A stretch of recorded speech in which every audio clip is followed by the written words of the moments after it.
So hey guys, it's Wood Heat Wednesday. Last week we touched on some of the different tools that I take with when I go out and cut firewood. I thought this week we would just talk a little bit about how I sharpen my chains using a hand file. Let's get into it.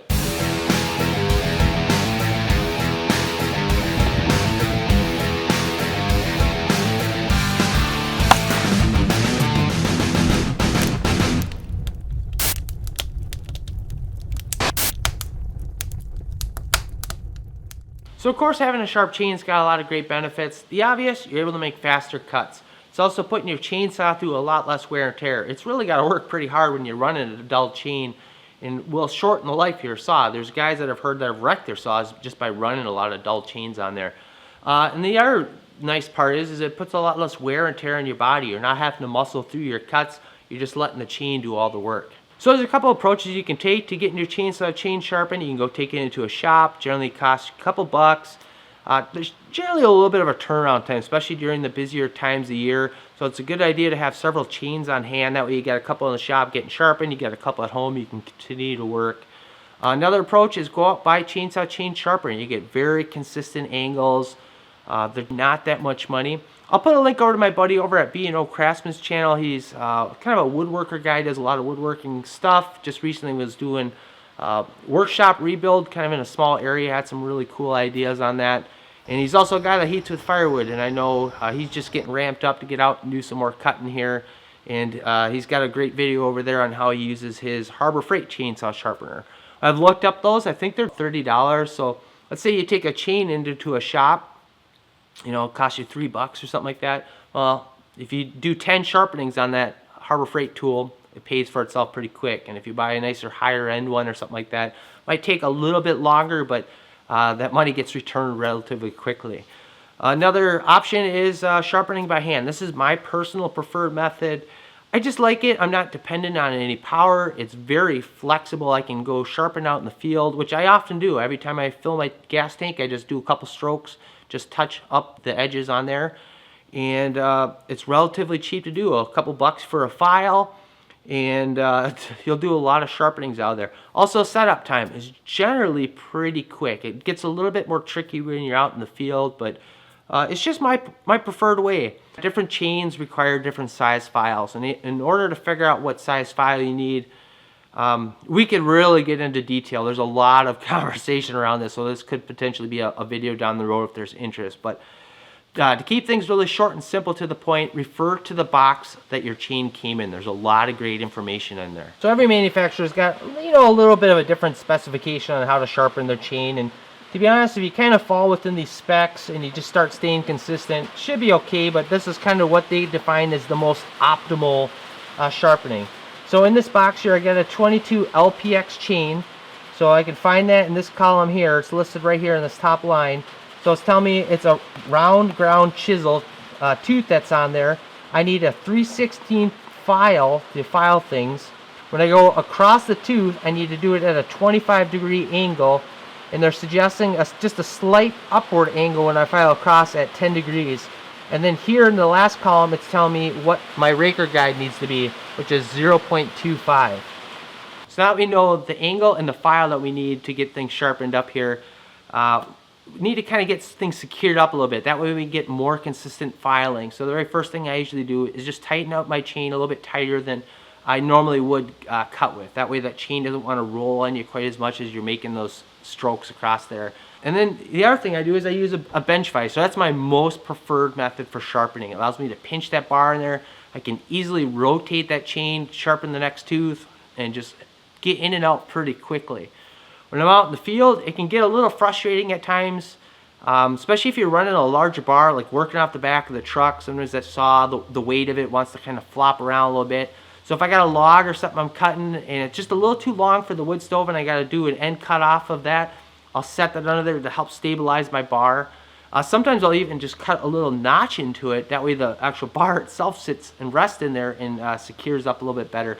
The downside is every time you got to rotate that chain, you got to kind of lift it up, rotate it a little bit. So it slows you down just a little bit, but works okay. It's not the most ideal thing. Another great option if you're out in the field is a stump vise. Stump vise, really not a very expensive tool, 10, 20 bucks on Amazon. And you can pound those into a lot of different things, you know, into a stump. The way I like to use it is just whatever log I'm cutting on. If it's sitting pretty stable, I'll just pound it right in there and then actually have that log itself hold the weight of the saw, and then the stump vise just holds the bar into a nice stable position. It works pretty well. So, but since we're in the shop today, we're going to use the bench vise. So here's the bare bones basics here. You're going to need a file, the correct size of that. These will wear out from time to time and you have to come in and replace them. One thing you can use is a file card to help extend the life a little bit. Kind of get metal shavings and grease and stuff that build up in here. It helps clear that out. A handle to help protect your hand so you're not, you know, poking yourself. And these wear out as well. You know, there's several different ones out there on the market. The main thing is just getting it so it holds things nice and secure. That file isn't rotating around. And one thing I would really recommend, especially if you're brand new, is a file guide. This have all the different markings on here, different angles. You can see this one's got a 30 degree, 25 degree. This one here has actually even got 0 degrees and 35. I like this one because it's got the little tighteners on it. This one I'm kind of trying out, but this is the Oregon one that I've been using. They're relatively cheap. You can buy this whole kit, and then all you gotta do is come in and replace the files from time to time, and this will last you a long time. And the nice part about this Oregon one is, since my chain is a 25 degree angle that I need to sharpen that tooth at, there's a 25 degree marking going both directions on this end, and there's one on this end. So when I start making my pass, I can make sure this is directly in line with my bar, and when I finish my stroke, I can make sure it's still in line so I know if I get squirrely at all. So one thing I did want to touch on, identifying a dull chain. I mean, obviously you're working harder, the saw's cutting a lot slower. Another big thing to look out for is the chips that your saw is throwing. If it's throwing just real fine powder, it's definitely time to get that saw sharpened up. And I'd recommend try to catch these things before they get too bad. It's just a lot easier to clean things up. Like I mentioned, I file mine every gas tank. It's just a couple strokes, 1 or 2 strokes on there, just touch things up, and then I'll come back and do a little bit of a thorough job when I get back to the shop. So to get things started here, the very first thing we're going to do is just take a look at the chain. This is, you know, a one-time thing, the very first time you ever go do this. Try to figure out if there's any teeth that are facing the same direction. So let's see. I'm pretty sure this chain does. Yeah, this one does here. It's got tooth facing, cutting this way, cutting that way. So I don't have to mark this, but if you don't have that and they're all alternating, you come in, just put a little mark on there just so you know that you started with this tooth. You can see I got these 2 teeth that are facing the same way. So I'll start on the farthest one away. So that way when I come all the way around and I get to this one here, I know the next tooth is where I started. Because generally what I do is I pull everything towards me. Another thing you notice on these teeth, not all chain manufacturers, but a lot of them have these little lines on the back of them. That's there for 2 different reasons. One is it's showing you the angle. You know, you're going to want to run parallel to that. So if you didn't have a guide, you just got to try to run parallel to that when you're doing your stroke across the tooth. The other thing it's showing you is the end of life. As soon as you get back to this line, there's just not enough metal there and it's time to replace that chain. Next thing I would recommend is trying to figure out a spot that you always set up your stroke. So a lot of times I'll set mine right off the front edge, so when I pull my tooth back that I'm going to cut, it's kind of in that same area, so it's always, it just becomes that muscle memory. I always kind of know the direction to push off. And then of course we can use this guide, get this looking straight down the bar here. And then if you noticed on mine, it called for a slight 10-degree upward angle like this. You'll also notice that there's a little valley in here. You're going to want to be pulling back and slightly up. Obviously you don't want to come whipping off like that, but you don't want to be pushing down. There's no point in, you know, grinding away at the tooth down here. So I'll come in here, I'll do about 3 strokes. Okay, nice and smooth. You kind of feel the smoothness, no chattering going on. Then I'll pull back so the next tooth is kind of sitting in the exact same spot. Make my strokes. Everything trying to stay consistent. And I'll sharpen everything on, like, you know, I'm cutting or sharpening all the ones going this way first, and then I'll come back, set up, and then do this. And then of course your file only cuts one way. So when you do your stroke, you pick it up, you slide it back, and you do it like that. If you end up dragging it back, you end up just wearing out your file quicker. So we'll continue, do a couple of these. Go to the next tooth.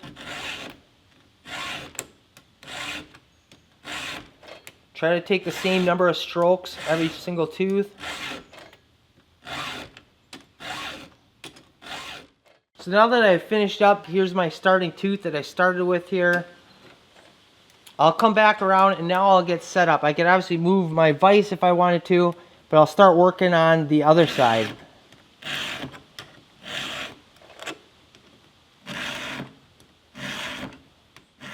So how do you know when a tooth's sharp? Like I mentioned, on average, 3 to 5 strokes is kind of the norm for me, or what I do through each tooth. Sometimes what I'm looking for is like a little fine line. You can kind of see the silver of the freshly cleaned metal, you know, as you filed that away. Another thing is you start to develop a feel on how that file should slide through. You gotta be a little cautious that you're not getting this confused with just a file that's wearing out. You want to obviously feel it cutting, but you want it to slide through there nice and smooth. You know, sometimes you get little burrs and stuff in there and that thing wants to chatter. So it might take a couple strokes to get that smooth out where that file just glides right through there. So obviously you want your chain to last as long as possible. So you're trying to take the least amount of strokes as possible to get it nice and sharp, but you don't want to take a bunch of excess ones. A lot of times what they recommend are sort of the standard of today. You always hear about trying to keep all your teeth the same size. So let's say you end up nicking a single tooth, it takes you 10 strokes.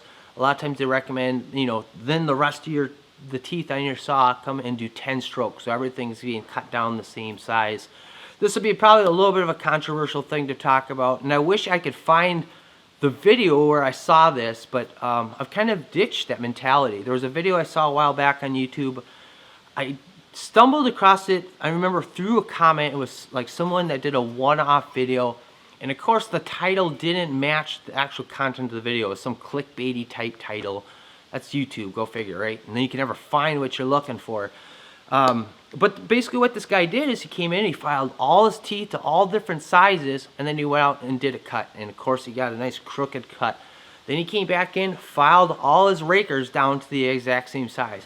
Because of the way a tooth actually sits, as it gets cut back, the rakers got to get adjusted quite a bit more, because that tooth will bite more or less depending on how far it's filed.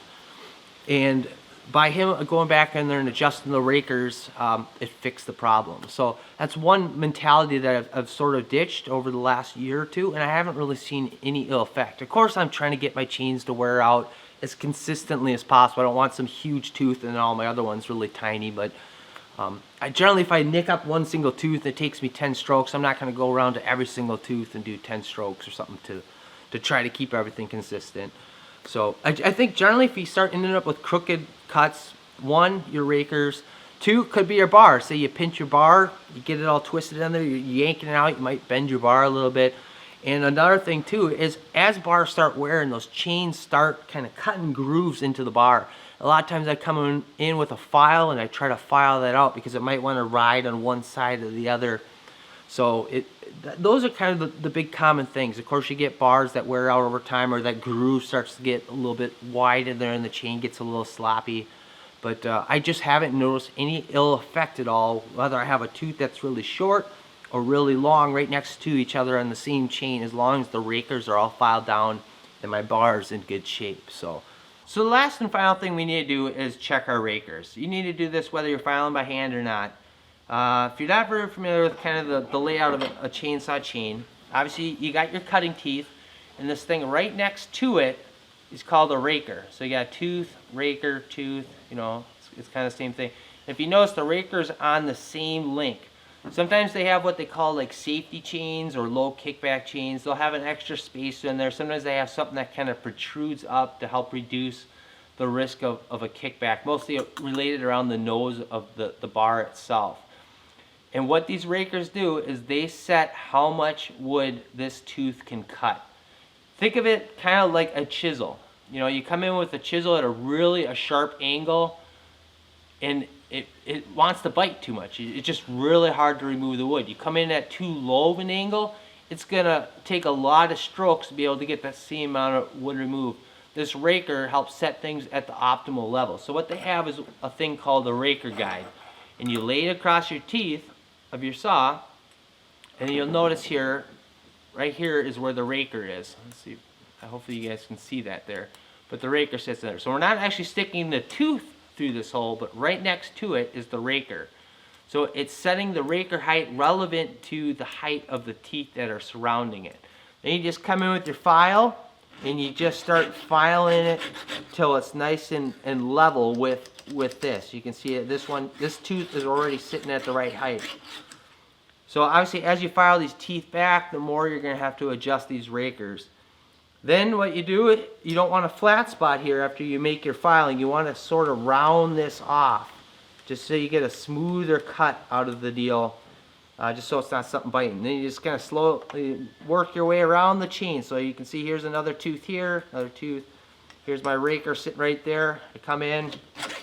This one I can feel just a hair. I'll level that out.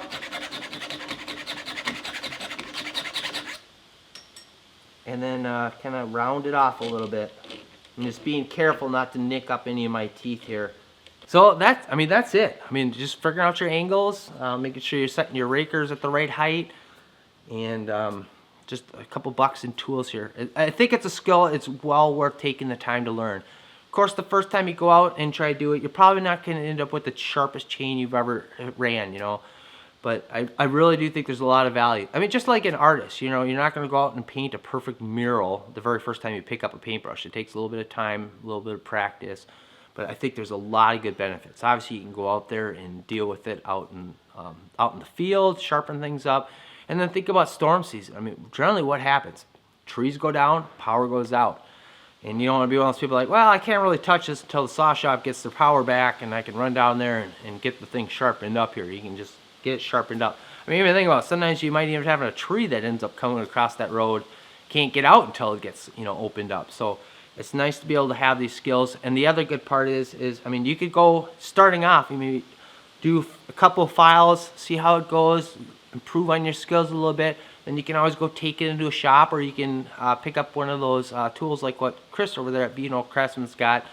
Get your angle dialed right back in, and get your chain corrected, then go back and start working on your skills again a little bit more, and save yourself a couple bucks in between the times you got to use one of those tools or go into a shop to get this done. I really think it's worth it. So go over and check out Chris' channel, Craftsman. Like I mentioned, he's a woodworking guy.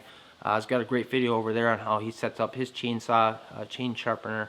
Might be a good option for someone out there that just doesn't really feel like dealing with something like this. But a lot of times, you know, you can just keep the chain right on your saw, get up and going pretty quick, and it doesn't take a lot to get into this. A couple bucks and some files and a raker guide, and away you go. So anyways, hope someone got some value out of this video, and we'll see you on the next one. Thanks for watching.